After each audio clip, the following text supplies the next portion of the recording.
Hello, everybody. It's a joy for us to be here with you all today, and we feel your welcoming energy and love, and just very happy to be here. We'll both speak a little bit today, since we're not here that often and have the opportunity. So, hi, Joanna. Our subject is to each according to his faith, and it's a very beautiful and powerful reading about essentially magnetism. You know, what makes us magnetic in our lives, especially spiritually, but certainly on all levels.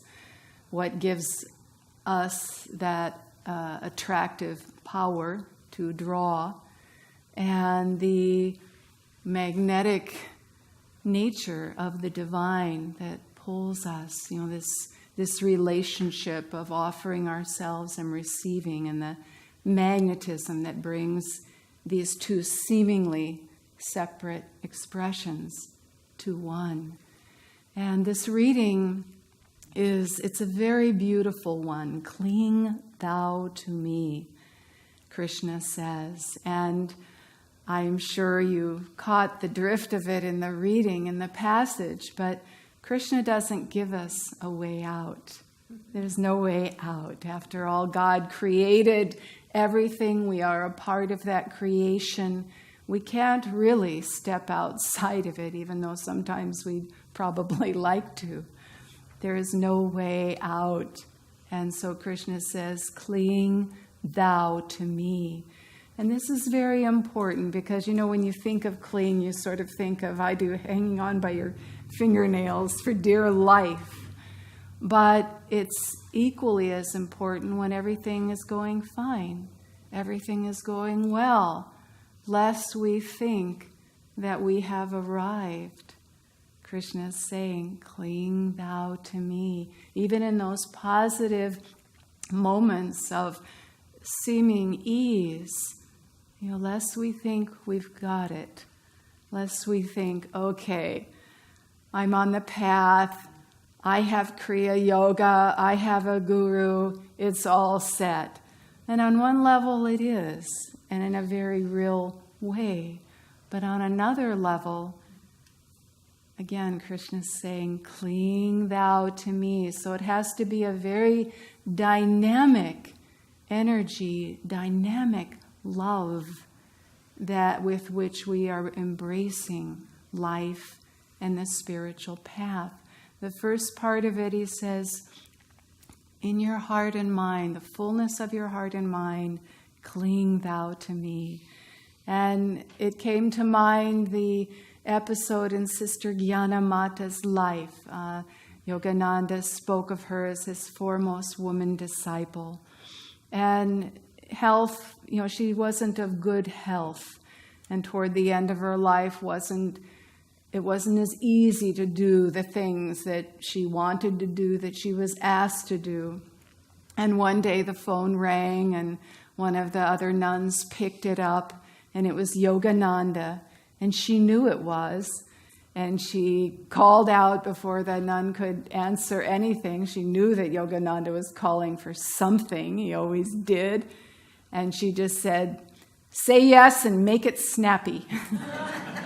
You know, it's a cute story on one level. On another level, we could say that's just her personality, who she was. She was like that, just right there. But it's an important, very important spiritual attitude for us all, you know.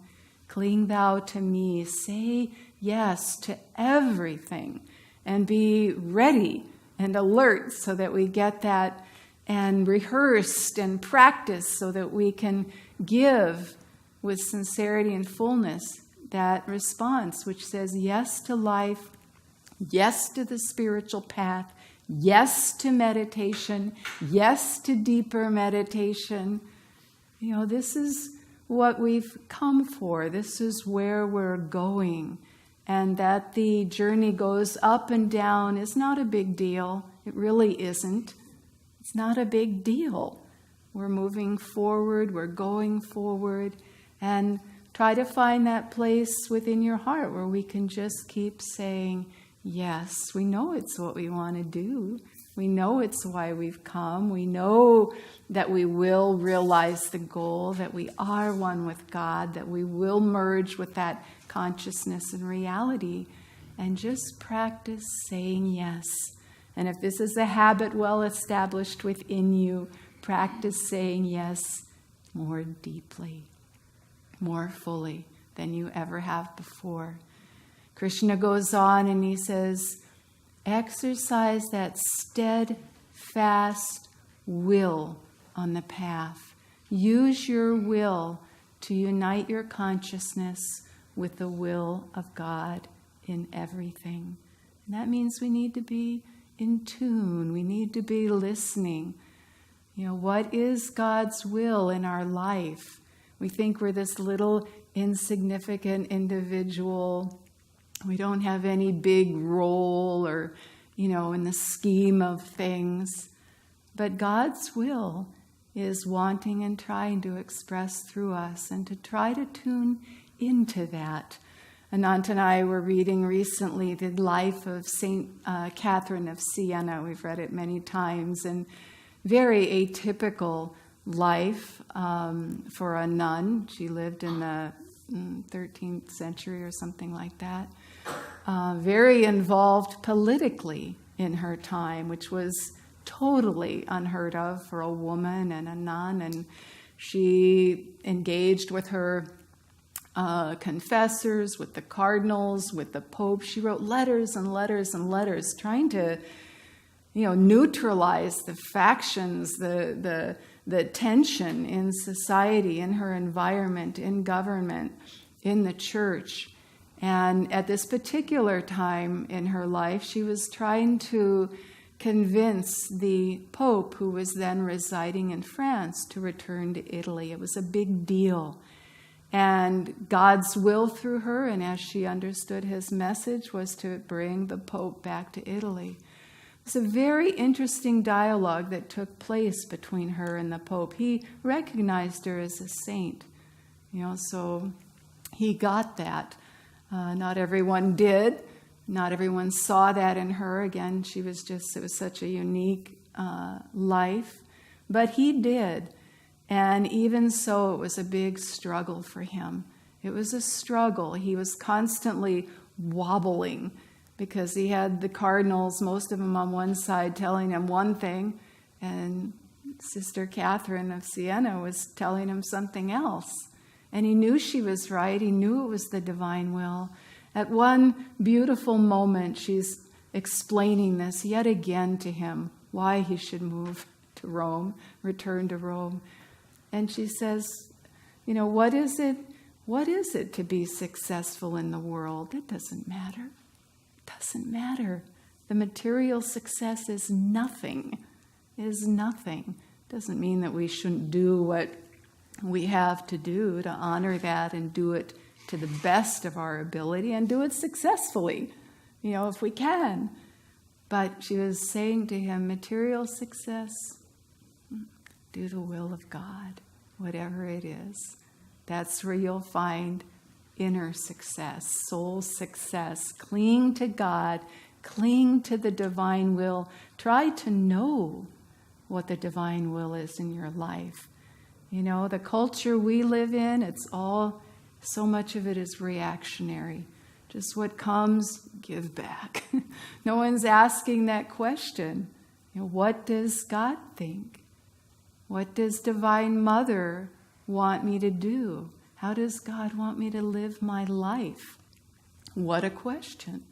It's an important question and something that we need to be constantly asking. And even in the little things.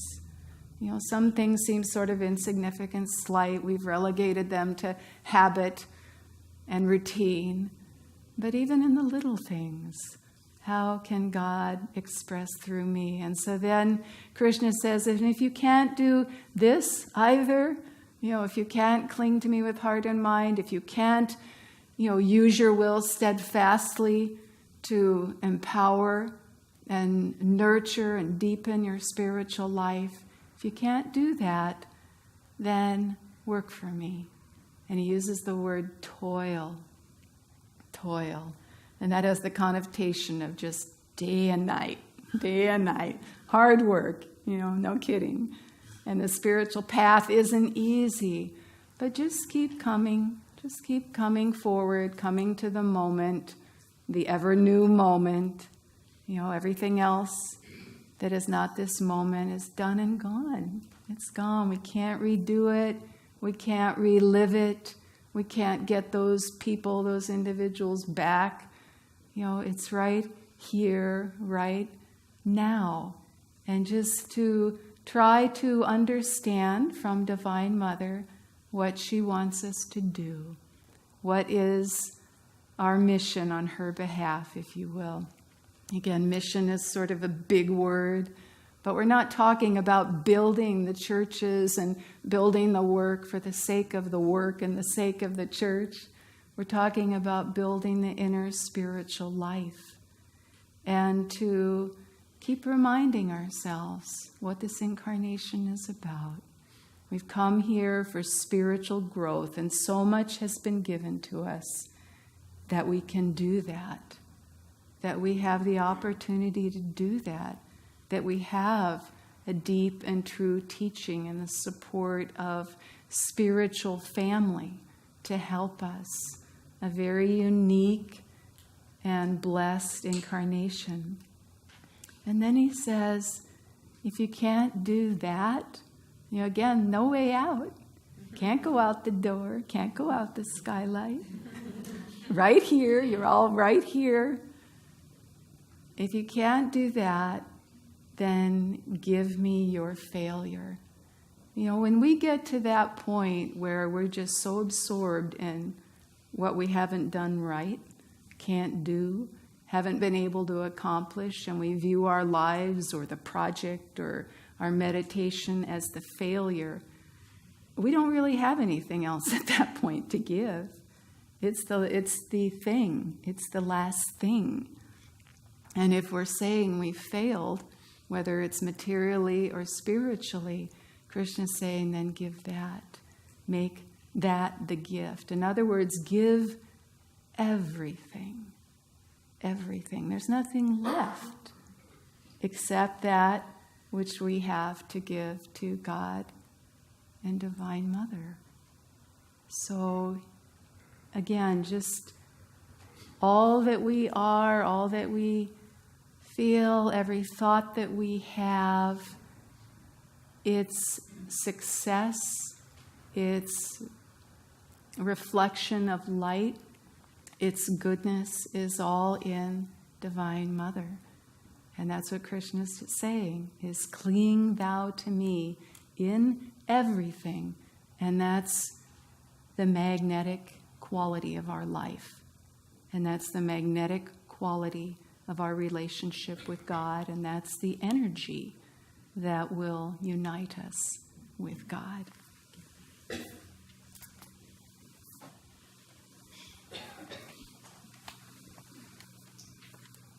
I too would like to thank you all for coming and joining us today. It's a great honor to be here with all of you. Some of you are new friends.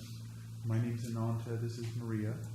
And I want to just talk a little bit about what Maria was saying. Is in the reading, Swami talked about the consciousness that we approach this world, and how if we approach the world with a certain consciousness, we'll see a part of it. And most people in our society are not talking in the vein that Maria was talking about. You don't read in the newspaper about give me your failure and the quest for samadhi. I haven't seen it recently, let's just put it that way. But there's an understanding that the masters bring repeatedly that our consciousness needs to be focused on the reality. And what is the reality? Reality is that we are all children of the Divine Mother. Every single one of us. Every human being on this planet. And whether we follow Buddha or Krishna or Moses or Christ or Yogananda or anyone else, all the masters agree that the purpose is to wake up from the dream of duality, the success and failure, and live in the reality that we are beings of light and realize the self. Master wrote a poem, Samadhi. He put it in the autobiography. And he described the consciousness of the Master. What is the consciousness of a Master? This would be Buddha and Christ and Moses and all these great masters. What is their consciousness? And Master in his poem just described it. He said, "Vanished the veils of light and shade, lifted every vapor of sorrow, sailed away all dawns of fleeting joy, gone the dim sensory mirage." The dim sensory mirage. Now that's what gets all the newspaper coverage, TV coverage, radio coverage, internet. You can read about the dim sensory mirage endlessly on the internet. Almost every site has it. There's 2 sites that don't. Ananda.org and AnandaSacramento.org. And I don't think there's any other sites. Maybe a couple others. Maybe Ananda Italy. But it's a different consciousness. And that's the consciousness that Ananda has come forth with. Did you know that we started the center in Sacramento 40 years ago? We've been here for 40 years trying to tell people about Samadhi. In the first few years, we had service in a garage. We had a house, 4112 Boone Lane, over near Carmichael. And we had yoga postures classes in the garage. And then on Sunday service, we had Sunday service in the garage. The work didn't grow that well. It took a while. But bit by bit, people come because inside of us, in the very core of us, we all have the consciousness that there is something more going on here. We are all little Buddhas. We're all walking around, and some of us are waking up to the fact that, no, I'm the Buddha. I'm like Christ. I'm like Krishna. And that is this process of the spiritual path that Maria is talking about. We have to hold that consciousness firmly at the forefront of our activities. And we have to make it the pole star of our life. We have to make it the center. Now, it doesn't mean that we quit our day jobs. We still have to go to work Monday morning. But if we can bring God to work, if we can bring that consciousness that I am spirit, you are spirit, he, she, it is spirit. If we can live in that and work in that, then we'll move towards the consciousness, away from when Krishna said, "Oh, give me your failure." Well, if you're not willing to say you failed yet, then keep trying. Say yes to life. Try to live in that consciousness and look for that consciousness. Meditation is the formal practice of sitting and concentrating on some aspect of the divine. Now, whatever that is, to each according to his faith. That's the reading today. But for each of us, that's going to be different. Maybe you just came here for the first time and you don't really follow Yogananda, but you follow Lao Tzu. You follow the Buddha. Great. Truth is one and eternal. Realize oneness with it in your deathless self within. There's only one reality, and that's Samadhi. There's only one state of Samadhi. They even call it different things. The Christians call it ecstasy. The Buddhists call it, what do they call it? Nirvana. Satori. Oh, nirvana. The Zen call it Satori, and the Hindus call it Samadhi. It's one state. The veil of light and shade disappears. And what do you see? You see light. You see love. You feel love. You feel peace. You feel joy. That's why we practice yoga, is to push away the veil of light and shade, lifted every vapor of sorrow. The heck with that. Who needs that? Love, hate, health, disease, life, death, perished. These false shadows on the screen of duality. It's a very high state. And we come to it bit by bit. Joy is within you. That's the motto of Ananda. You say yes to life. Embrace it. Willingness. Joy. Practice yoga. Practice savasana, the corpse pose. Life and death. They disappear. You relax. I was telling Dharmadas, they did a study last week, and they found that deep breathing helps you to have peace and relaxation. Very good. Very good. We have more for you. It's 2017. Catch up, kids. Divine Mother has been telling us that. Cling to me. Give me your heart. And what do you see? When you live in that state, we see joy. We see everything as coming from God. We see Ananda coming from God. But we also see the Baptists across the street and the Lutherans down there and everybody. Everybody comes from God. And what are they all trying to do? Get back to that light. It doesn't matter what your path is. It matters that you put it on the front burner and turn it up. Make it burn. Make it important to you. And then find ways to take God to work, to play, to golf course, raising those kids, bringing them home from school, helping them with the homework. One of our brothers is helping his son be a yo-yo champion. That's fantastic, isn't it? That God is in yo-yo championships. God is in everything. And that's how Master lived. That's why he was always smiling. Because it's beauty, it's light, it's all of us. And that's why we come here. Because we need the satsang. We need to be with people that are affirming you are a part of all that is. That you are that reality. Because in the world we see the duality all the time. We see suffering and sorrow and violence and anger and all sorts of bad stuff. But we don't concentrate on it. We acknowledge it. Swami said in the reading, that is to take special note of the evil. Does it exist? You bet it exists. We all know about that. But the reality of it is the duality gives way to the unity. And God is the ultimate reality. And in fact, God is the only reality. We have to keep that focus. We have to hold to it tight because we're outnumbered.